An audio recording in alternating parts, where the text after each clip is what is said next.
Hi, I'm Wendy Pearl. I am a Penguin sales rep in the San Francisco Bay Area, as well as temporarily calling on some accounts in the Pacific Northwest. I'm going to tell you about our picks for the fall, a few coming this fall and a few coming out next spring.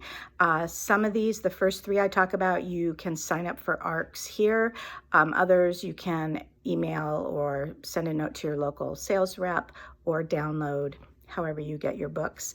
The first book, Booth by Karen Joy Fowler. Very excited about this one. It's been 8 years since we've published Karen Joy Fowler. The last book was called We Are Completely Beside Ourselves. This is such a different book. Every book she does is different. This one is about John Wilkes Booth. However, it's a much deeper, grittier story because it's really told in the context of his family growing up. So his 9 siblings, brothers and sisters, his sort of eccentric father, who was a very famous traveling thespian and actor. And we learn about sort of the interesting function and dysfunction in this family. And of course, it's the tumultuous time leading up to the Civil War and then the assassination of Lincoln. There's a lot going on. It's just a fantastic historical novel. And kind of reminded me a little bit of reading like Geraldine Brooks's March, where you take some, something and have a different twist on it. But it's going to be great, coming out next March.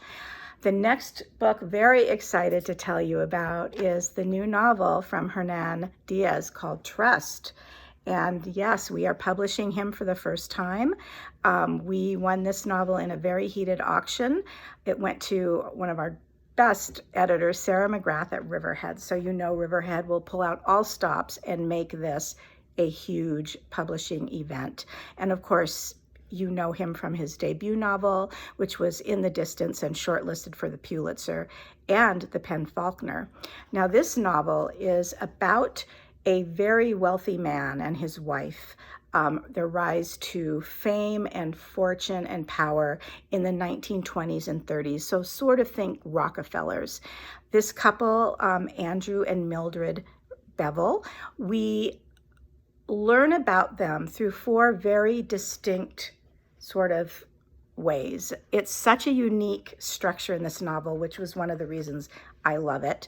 The first is a novel that is published based on their lives in the late 30s. It's salacious, best-selling, and so you're reading about this couple and this experience. Then you hear from the real Andrew Bevel through notes and an unfinished manuscript autobiography he's attempting to write.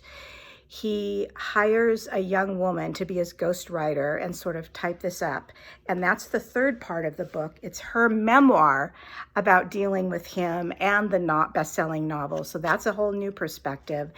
And last but not least, but my favorite part, the fourth part is Mildred Bevel's short diary herself, where of course you get completely different information, perspective, turns everything on its ear. It really reminded me a little bit of Lauren Groff's Fate and Furies.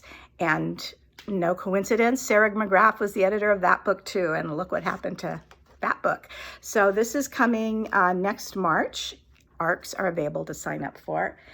And the third book is called Fiona and Jane. This was sold on the fall list and but comes out in January. And it is just the best kind of debut fiction. It's about 2 young Taiwanese American women growing up together in LA from the time they're children into their 20s, so 20 plus years. They come together, they go apart, one moves to New York. It's interconnected stories that read like a novel. And each is facing their own issues and demons, whether it's love or loss or sexual identity or racism, cultural stereotypes, just all of that. But at the core, and what really perseveres, is their connection and their love and loyalty to one another. And I'm telling you, this is not only my pick that I love, but it's a rep pick, meaning that all the Penguin reps love this book and we have high hopes for it. And I just loved it from the first page to the very last perfect sentence. So that's the third book. And the fourth book coming out next spring really great for you guys up there in Pacific Northwest, Love and Saffron by Kim Fay. Some of you may know her, remember her. She lived in Seattle. She actually worked at Elliott Bay Bookseller, has a lot of friends up there. She wrote this during the pandemic, started out as just a little short story to uplift her friends who wanted to read it. Turned into this novel, my favorite on the spring list, by the way. It's short, it's sweet, it's feel good, it's a little bittersweet actually.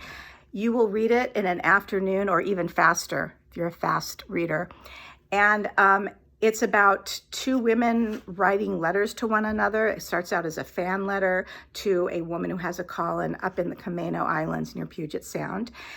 And a friendship is formed, a pen pal friendship that becomes so much deeper. Recipes are shared, secrets are shared. There's lots of good food in here. This book is already on the radar and beloved by so many people. Other authors, there's about a dozen booksellers who read this already from all over the country that love it as much as we do. And even Curtis Lowe, who you guys know, right, up there in Pacific Northwest, he read it and loved it. He gave us a quote. He's a big fan. So if you don't believe me, believe Curtis. I think you will sell a lot of these and really get behind it. Now moving into the fall books, the few fall books. The first one I really don't need to talk about, but it's our big book. And I love it so much, like everybody else. The new Amor Towles, The Lincoln Highway. So guys, if you haven't read this yet, do yourself a favor, but you can sell this with great confidence. It's every bit as good as his last two books, Rules of Civility and A Gentleman in Moscow. He takes another great time period. It's talking about a young man coming home from a work farm, got in trouble.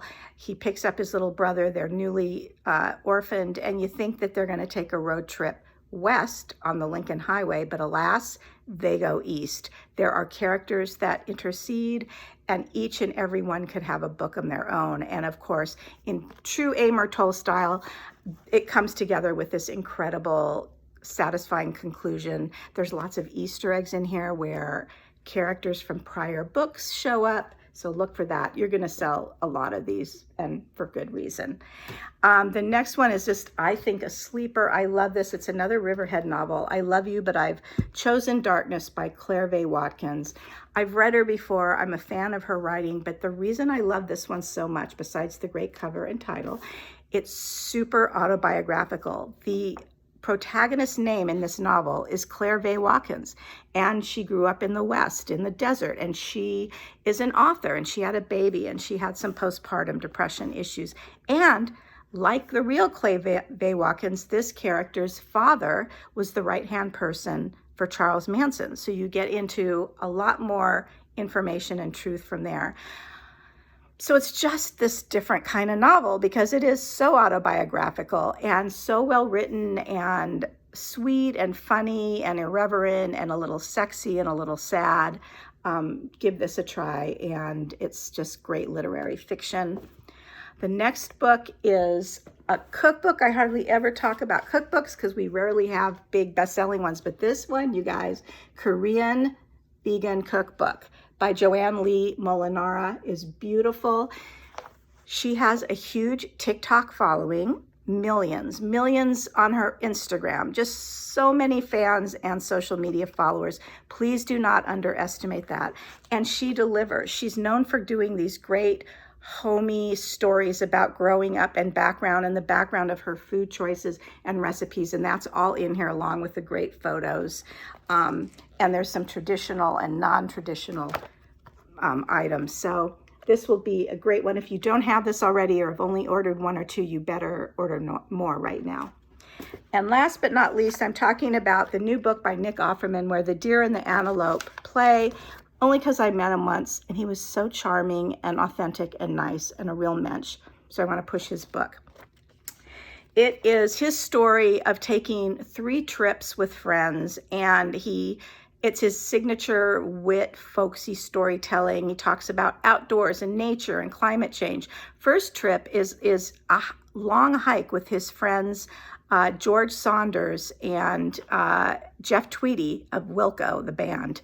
Then he goes, and along with the famous sheep herder and visits England and Illinois. And then he goes on a trip with his lovely wife, Megan Mullally, in an Airstream trailer. Good stuff. Great Christmas present. So thank you so much.